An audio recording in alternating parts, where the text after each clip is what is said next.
Hi everyone, Save the Children along with Jennifer Garner has started a campaign called Save With Stories. So basically, all you have to do is listen to the story and go to the link below and contribute and donate, because we are trying to help children who are affected by COVID-19. And I'm going to read my favorite story to all you little ones, which is called Mullah Nasruddin Feeds His Goat. Mullah Nasruddin had been working in the fields all day long. He was tired and sweaty, and his clothes and shoes were covered with mud and stains. Because he'd been fasting all day for Ramzan, he was also quite hungry. It was almost sundown and Nasruddin knew that he would soon be able to eat. Now, the wealthiest man in town had invited everyone to come and break their fast in his home that evening with a huge feast. Nasruddin knew that he would be late if he went home to change his clothes before heading into town. So he decided it was better to arrive in dirty clothes than to be late. Oh, what a party it was going to be. What a feast. As he walked to the wealthy man's home, Nasruddin imagined the delicious foods he would soon be eating. Dates, lentils and chickpeas, olives and bread, hummus, falafel, kebabs of chicken and mutton, and best of all, the desserts. Halwa, date rolls, figs and baklava. So when Nasruddin arrived, the wealthy man opened the door and looked Nasruddin up and down scornfully, from his worn, ragged out clothes to his muddy shoes. Without a word of welcome, he gestured for Nasruddin to come in and walked abruptly away. I wonder what the wealthy man was thinking. Let's see what happens next.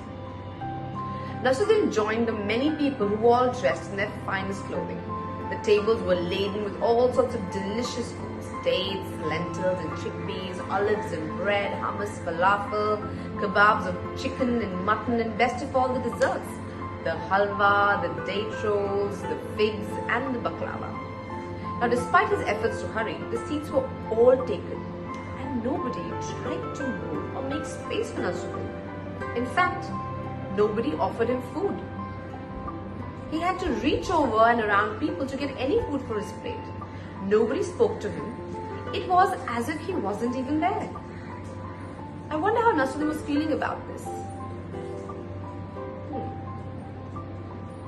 Well, the other guests ignored him so completely that Nasruddin could not enjoy the food in his plate, no matter how finely prepared and how tasty it was.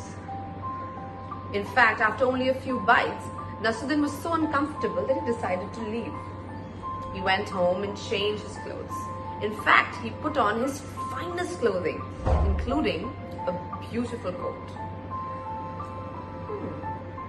Nasruddin returned to the feast, and this time the host welcomed him with a huge smile.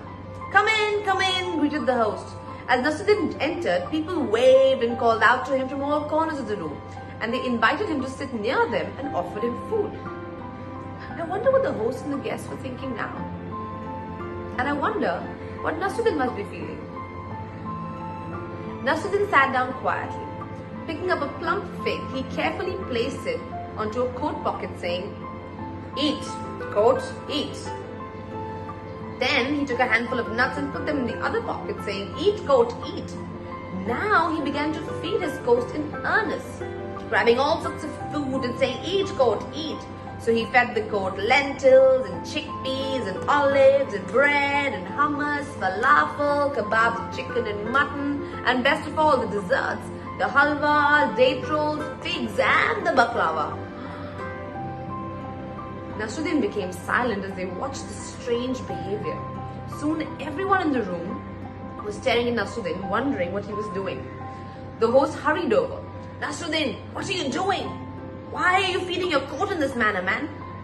"Well," Nasruddin replied, "when I first came to this feast in my old farming clothes, I was not welcome.